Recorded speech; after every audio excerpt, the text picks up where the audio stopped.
America, Israel और Iran के बीच अब क्या चल रहा है, चलिए जानते हैं इस वॉर बुलेटिन में। अमेरिका ईरान के बीच हॉर्मुज स्ट्रेट पर बयानबाजी तेज हो गई है। ईरान के उप संसद अध्यक्ष हाजी बाबई ने कहा है कि ये स्ट्रेट ईरान के कंट्रोल में है।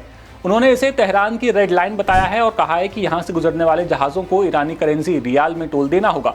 इसके पहले कल अमेरिकी राष्ट्रपति ट्रंप ने दावा किया था कि अमेरिका इस रास्ते के लिए जो बारूदी माइंस बिछाई गई हैं उन्हें हटा रहा है।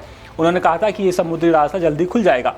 अमेरिकी सेना ने भी दावा किया था कि उनके जहाज इस रास्ते से गुजर चुके हैं। हालांकि कुछ देर बाद ही ईरान ने अमेरिका के इन दावों को खारिज कर दिया।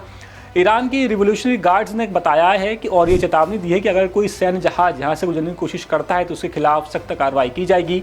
ईरान और अमेरिका के बीच कल पाकिस्तान में 21 घंटे चली शांति वार्ता बेनतीजा रही थी। रिपोर्ट्स के मुताबिक इन दोनों देशों के बीच हॉर्मुज स्ट्रेट खोलने और न्यूक्लियर प्रोग्राम पर पेच फंसा हुआ है। अमेरिकी उपराष्ट्रपति जेडी वेंस का कहना है कि सीज फायर वार्ता नाकाम होने का सबसे ज्यादा नुकसान ईरान को होगा।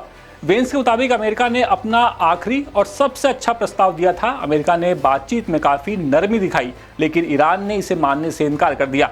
वेंस ने कहा कि लंबी बातचीत के बाद भी ईरान ने ये साफ नहीं किया कि वो भविष्य में परमाणु हथियार नहीं बनाएगा। बातचीत के दौरान वेंस लगातार अमेरिकी राष्ट्रपति और दूसरे बड़े नेताओं के संपर्क में थे।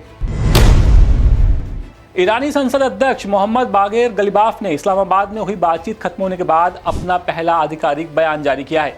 उन्होंने कहा कि इस दौरे की बातचीत में दूसरा पक्ष यानी कि अमेरिका ईरानी प्रतिनिधियों का भरोसा जीतने में नाकाम रहा। गलिबाफ ने कहा कि बातचीत शुरू होने से पहले ही उन्होंने स्पष्ट कर दिया था कि ईरान की ओर से नियत और इच्छा दोनों मौजूद हैं, लेकिन पिछले 2 युद्धों के अनुभवों की वजह से उन्हें दूसरे पक्ष पर भरोसा नहीं है। गलिबाफ ने इस बातचीत को मुमकिन बनाने के लिए पाकिस्तान का धन्यवाद भी किया।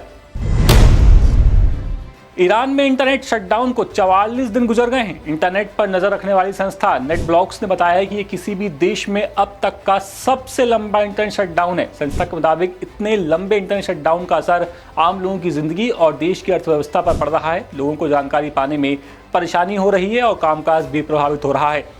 28 फरवरी को अमेरिका और इजराइल के हमलों के बाद ईरान सरकार ने देश में इंटरनेट को लगभग पूरी तरह बंद कर दिया था। तो फिलहाल इस वॉर बुलेटिन में इतना ही। अपडेट्स के लिए आप बने रहिए द सूत्र के साथ। नमस्कार। लेटेस्ट, इन्वेस्टिगेटिव और इन डेप्थ खबरें देखने के लिए ज्वाइन कीजिए द सूत्र का व्हाट्सएप चैनल, सब्सक्राइब कीजिए यूट्यूब चैनल, लाइक कीजिए फेसबुक पेज और पढ़ते रहिए www.daसूत्र.com।